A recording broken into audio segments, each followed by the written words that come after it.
Right. Okay. Good afternoon, dear students. Okay. Right. So, in the last class, we have came across the magnetic field due to the current carrying conductor. ठीक है. And what is the magnetic force act on the charge? Moves in the magnetic field with velocity v bar. Okay, right. Now next one is ये important concept, Biot-Savart law. What? Biot-Savart law. Okay, right. ठीक है. So what is the statement of Biot-Savart law and the mathematical equation? Okay, तो इसलिए यहाँ एक conductor ले लो बेटा. एक here it is one conductor having particular cross section area. एक कंडक्टर ले रहा हूँ, ठीक है, और करंट इस डायरेक्शन में फ्लो हो रहा है. It is the direction of current, flow हो रहा है, इस अपवर्ड डायरेक्शन में फ्लो हो रहा है. ठीक है. एंड ऑलरेडी आपको पता है यहाँ जब एक करंट फ्लो हो रहा है कंडक्टर में तो कंपल्सरी मैग्नेटिक फील्ड प्रोड्यूस होना चाहिए. Every current carrying conductor produce magnetic field around it. Oersted experiment, starting पढ़ाया था, देखो Oersted experiment. Direction of the magnetic field is given by right hand thumb rule. Okay, right. Now अब ये conductor है बेटा, irregular conductor है. देखो एक स्ट्रेट लाइन नहीं है, एक पर्टिकुलर ऑर्बिटरी शेप, एक पर्टिकुलर स्ट्रक्चर मैंने ले लिया इरेगुलर. और यहाँ मुझे इस पर्टिकुलर कंडक्टर से एक पर्टिकुलर पॉइंट पर मुझे मैग्नेटिक फील्ड फाइंड आउट करना है. इसीलिए प्रोसीजर, फर्स्ट ऑफ ऑल एक डीएल एलिमेंट ले रहा हूँ मैं, ये डीएल बार एलिमेंट ले रहा हूँ. Due to DL bar, from the center of the DL bar at a distance of R bar at P point, right, magnetic field induction DB ले लीजिए. That is equal to find out करना है मुझे. From this conductor मैं एक part select कर रहा हूँ डीएल, और डीएल से मिड पॉइंट से मैं एक पर्टिकुलर आर डिस्टेंस पर मुझे फाइंड आउट करना है बेटा dB value, magnetic field induction. ठीक है, इस पर्टिकुलर आर डिस्टेंस पर फाइंड आउट करना है. ठीक है, and that is given by the what, Biot Savart law. Okay, right. So first of all मुझे बताओ यहाँ ये जो इस पॉइंट पर मैग्नेटिक फील्ड की डायरेक्शन क्या होना चाहिए, इनटू द प्लेन या आउटसाइड प्लेन. ऑलरेडी एक्सप्लेन किया था मैंने बायोट-सावर्ट लॉ. अब ये करंट देखो, ये अपवर्ड डायरेक्शन है, करंट अपवर्ड डायरेक्शन, तो ये क्या होगा फिर मैग्नेटिक फोर्स लाइन. तो यहाँ ऑलरेडी हर एक बार मैं रिपीट कर रहा हूँ. देखिए अब ये स्ट्रेट कंडक्टर समझ लीजिए, करंट इस डायरेक्शन में फ्लो हो रहा है, अपवर्ड डायरेक्शन, राइट. तो ये देखो, ये थंब, ये क्या रिप्रेजेंट कर रहा है, ये करंट की डायरेक्शन, और ये fingers represent, folded finger represent magnetic force line. ठीक है. अब ये मैग्नेटिक फोर्स लाइन कैसे होना चाहिए बता दो, ये एंटी क्लॉकवाइज, बराबर है कि नहीं. हाँ, एंटी क्लॉकवाइज. अरे एंटी क्लॉकवाइज आप मुझे इस पॉइंट पर चाहिए, इस डायरेक्शन में. तो आपको पता है क्या करना चाहिए, टैंजेंट लाइन ड्रा करना चाहिए. Tangent line draw, this is nothing but B bar. क्या इनटू द प्लेन है कि नहीं है, एक्चुअली ये ऊपर नहीं है ये, बराबर, it is into the plane. और यहाँ इस पॉइंट पर आउटसाइड. क्लियर. अब मुझे बताओ तो यहाँ या अपवर्ड डायरेक्शन में ये, तो मैग्नेटिक फोर्स लाइन कैसे होना चाहिए, तो यहाँ B bar into the plane है, outside plane, into the plane, right. तो यहाँ क्या होना चाहिए, इनटू द प्लेन होना चाहिए बी बार.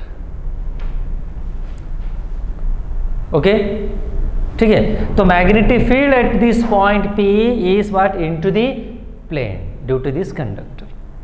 सो मैं स्लोली कॉन्सेप्ट डेवलप कर रहा हूँ. First two mathematical equation derive करेंगे अपन.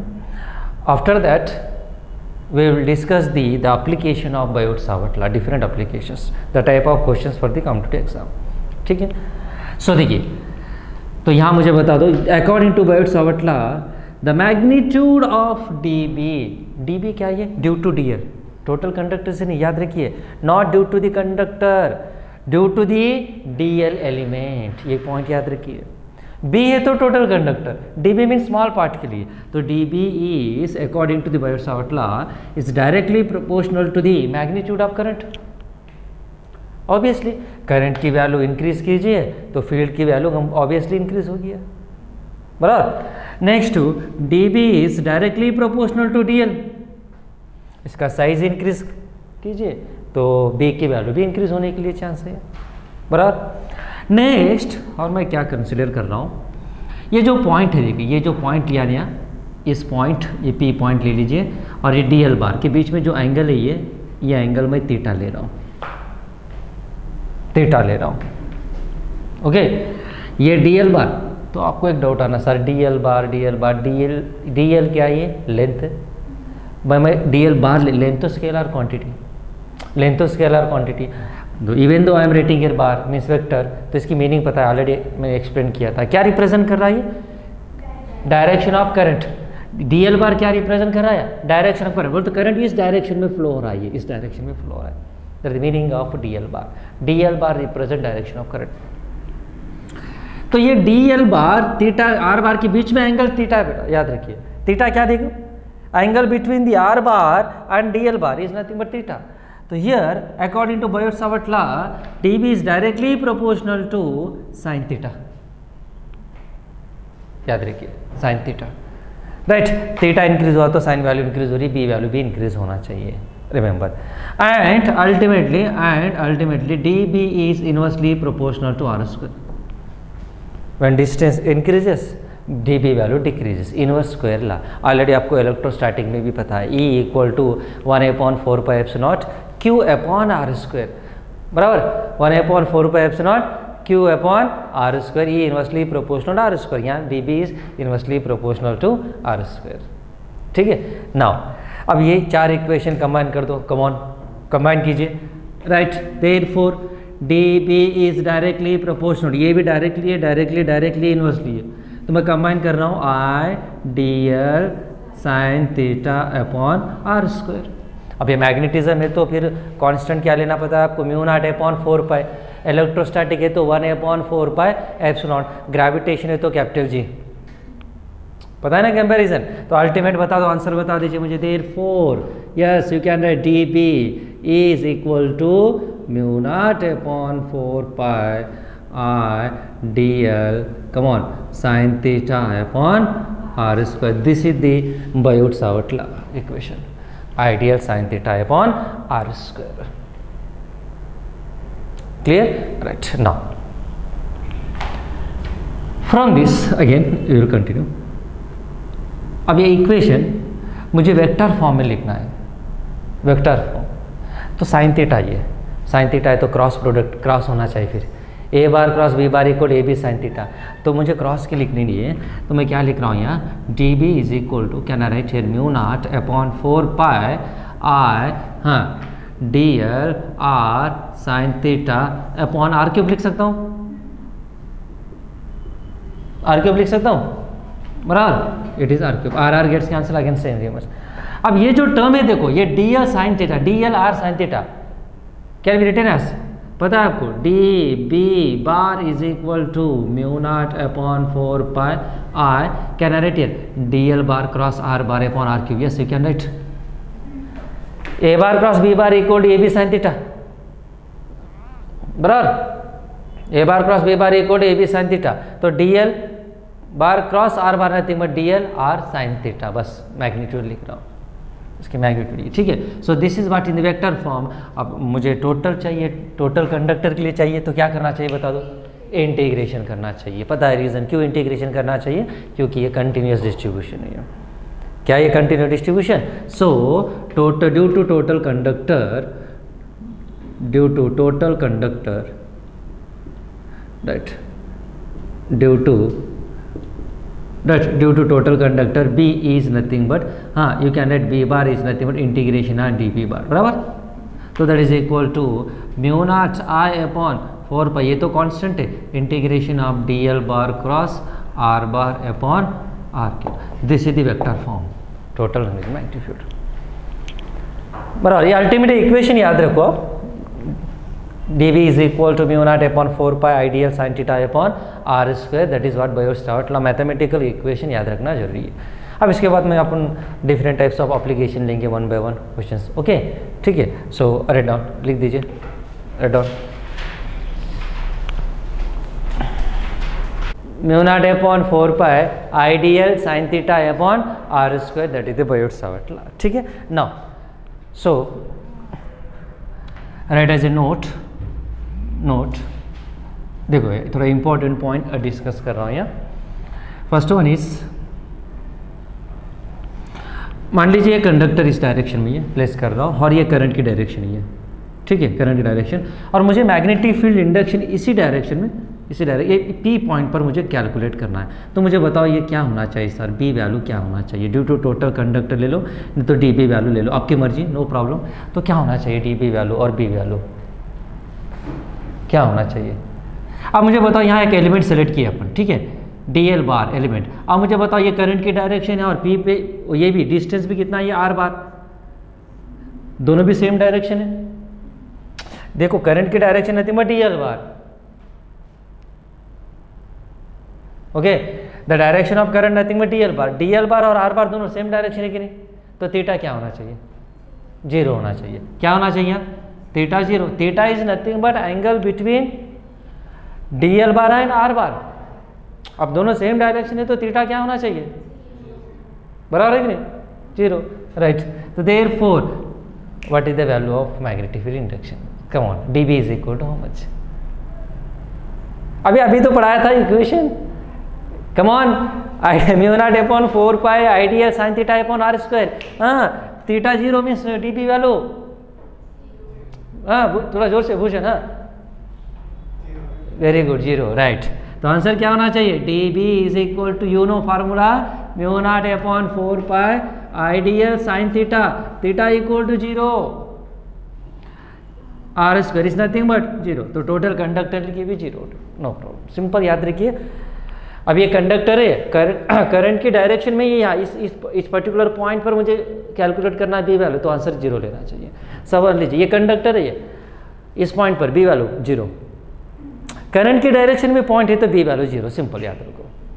करंट की डायरेक्शन में, फॉर एग्जांपल मैंने ऐसे ले लिया यहाँ और ये पॉइंट ले लिया बी। अब इसका आंसर बता दो, पी पॉइंट पर भी क्या होना चाहिए? 0 ही होना चाहिए, बस डायरेक्ट आप 0 ले सकते हो। रिमेंबर दिस पॉइंट, करंट की डायरेक्शन में पॉइंट है तो बेटा क्या लेना चाहिए? B value must be equal to 0। Okay, clear, right. Now second point, second, और एक फार्मूला मैं एक्सप्लेन कर रहा हूँ, ये ऑलरेडी अपन इलेक्ट्रोस्टैटिक में एक्सप्लेन किया था ये मैं, तो भी अपन थोड़ा है ना रिवाइज अच्छे से कर रहे हो आप, तो सब पता होगा आपको, है ना, during the lockdown you are preparing very much. So in electrostatics, come on, तो ये फार्मूला याद कीजिए, एक linear charge lambda, mid point से डिस्टेंस r, और मुझे p पॉइंट पर कैलकुलेट करना है यहाँ E value, electric field intensity, या एंगल थीटा 1 या एंगल थीटा 2, तो बता दो वैल्यू क्या होना चाहिए? E इज इक्वल टू क्या होना चाहिए? Formula lambda upon,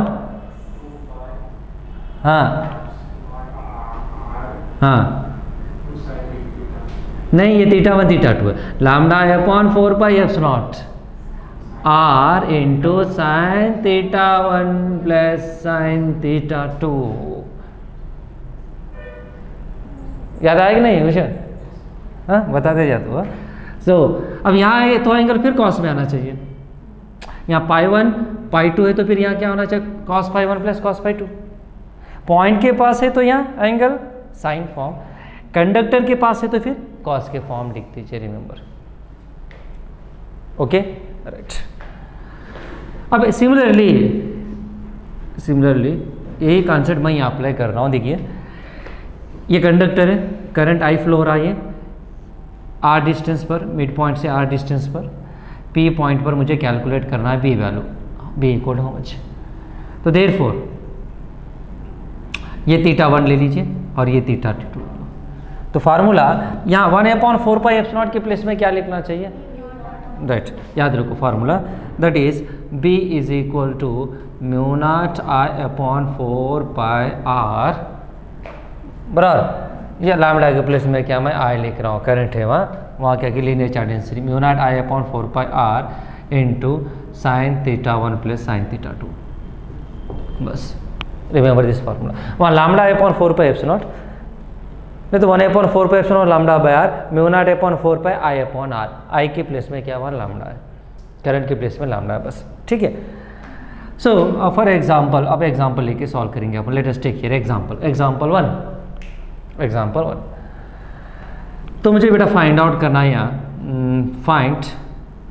find B at centre of the square, B value calculate करना है मुझे, ठीक है। तो ये डायग्राम मेंशन कर दीजिए, यहाँ डायग्राम देखिए, ये डायग्राम दे दिए इक्विलेटरल ट्रायंगल और ये सेंटर और the side is given, I am taking here A, sorry square है ना, स्क्वायर ट्रायंगल सेकंड केस में लेंगे, स्क्वायर लेंगे पहला square, it is what centre, तो इसका साइड है ना, मैं ये ले रहा हूँ। अब यहाँ करंट, ये करंट की डायरेक्शन है, मान लीजिए करंट किस डायरेक्शन में फ्लो रहा है, क्लॉकवाइज है, तो बता दो मैग्नेटिक फील्ड क्या होना चाहिए एट द सेंटर, आउटसाइड या into the plane, is given by again right hand thumb rule. देखिए एक कंडक्टर में करंट फ्लो रहा है, तो ये ऐसे होल्ड कर दो, ये करंट के डायरेक्शन ही मैग्नेटिक फोर्स लाइन, लूप है तो फिर लूप क्लोज लूप है तो फिर अपोजिट, फिर ये करंट, ये मैग्नेटिक फील्ड। पॉइंट याद रखो, कंफ्यूज नहीं होना चाहिए। एक सिंगल कंडक्टर है तो फिर क्या होना चाहिए, सिंगल कंडक्टर है तो थंब की डायरेक्शन इंडिकेट कर रही है करंट की डायरेक्शन, और एक folded finger magnetic field lines, magnetic field lines, ठीक है। अब लूप है तो फिर उल्टा, ये करंट फोल्डेड फिंगर करंट और ये मैग्नेटिक फील्ड। अब ले लीजिए क्लॉकवाइज है ये, तो इनटू द प्लेन, ये कौन सी, ये डायरेक्शन में देखो क्लॉकवाइज इनटू द प्लेन, और एंटी क्लॉकवाइज है ये आउटसाइड द प्लेन। अब ये क्लॉकवाइज है कि एंटी क्लॉकवाइज है, करंट कौन सी डायरेक्शन में देखो, यहाँ क्लॉकवाइज है कि नहीं करंट, ये करंट ऐसे फ्लो रहा है, तो मैग्नेटिक फील्ड क्या होना चाहिए, इनटू द प्लेन, तो यहाँ बी क्या होना चाहिए, इनटू द प्लेन होना चाहिए, याद रखिए। अब मुझे बताओ यहाँ से यहाँ तक डिस्टेंस की वैल्यू बताओ क्या होना चाहिए, ये बाई 2, ये आर की वैल्यू क्या होना है बेटा, यहाँ r is nothing but what, r लिख रहा हूँ, आर इज नथिंग बट ये बाई 2। अब मुझे बताओ फिर सर यहाँ एंगल क्या होना चाहिए, आप आपकी मर्जी, यहाँ लिख सकते हो, यहाँ लिख सकते हो, नो प्रॉब्लम, यहाँ लिख दो, नो प्रॉब्लम। तो ये एंगल क्या होना मिड पॉइंट से, ये बता दो, 45 एग्जैक्टली मिड पॉइंट से ना बाइसेक्ट हो रहा है, ये बाइसेक्ट होता है, ये 45, ये भी क्या होना है बेटा 45 डिग्री, याद रखिए, ओके बराबर ना, that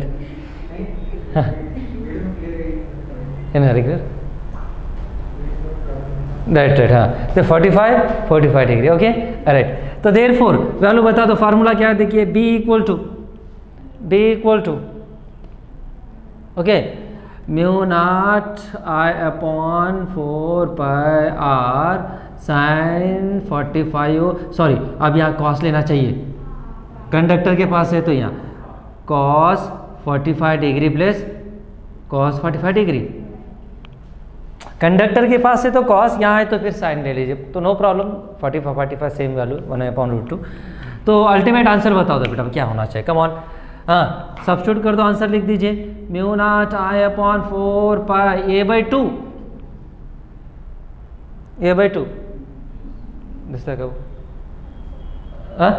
right, a/2 sine cos 45 2 cos 45 means 2 × 1/√2 बराबर ना, हाँ। तो अब यहाँ कम ऑन ये काम कर देंगे, कैंसिल कर देंगे,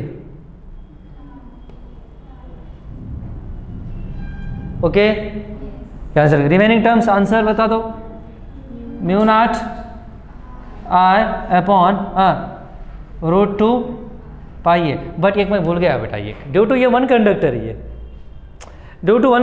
है, पर ऐसे कितने हैं 1 2 3 4 कितने ही है, वो लास्ट देखो यहाँ इक्वेशन b इक्वल टू है ना, तो यहाँ एक भूल गया था मैं फैक्टर, कम ऑन ये ड्यू टू वन कंडक्टर है ना, तो ऐसे कितने 4 है, तो इनटू क्या करना चाहिए 4 से मल्टीप्लाई कर दो, तो कम ऑन अब यहाँ बताओ, तो फिर आंसर बता दीजिए, इंटू 4 यहाँ इंटू, तो अल्टीमेट आंसर इज यहाँ लिख दे रहा हूँ आंसर में, ये अरे तीदी साले का बंगा, हाँ ultimate answer is B equal to बता दो, बी इक्वल टू ये 4 है, can I write here 2√2 mu naught I upon pi a into the plane, this is the answer.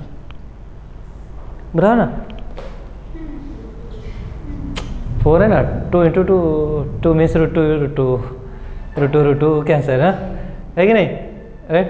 So this is the what magnetic field into the plane, remember, okay, right on.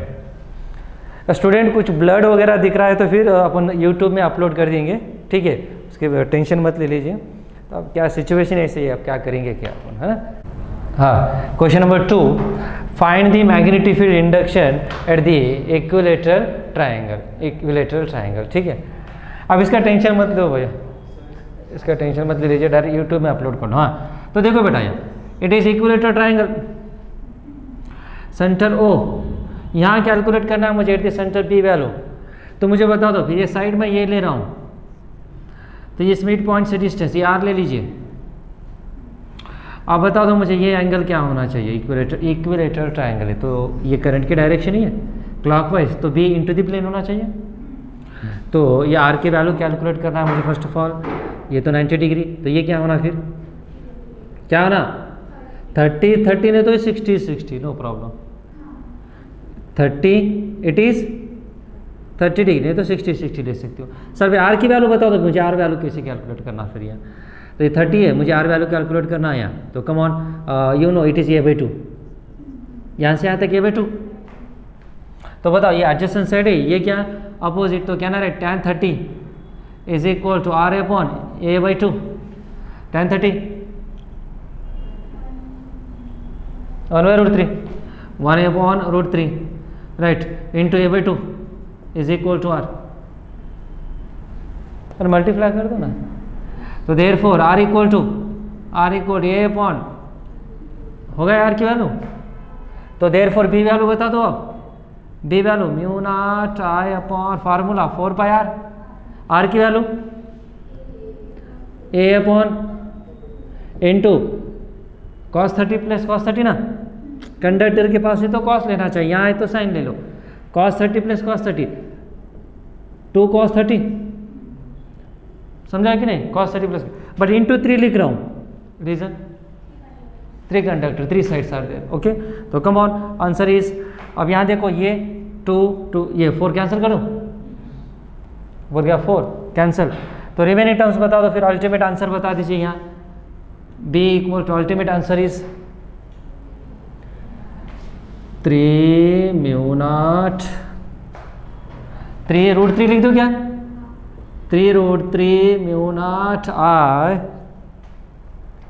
Upon pi a,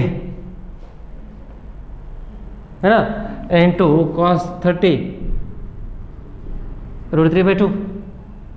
तो therefore b equal to √3 that is 3 again 3 9 mu not i upon 2 pi a into the plane. समझा कि नहीं, okay, right on.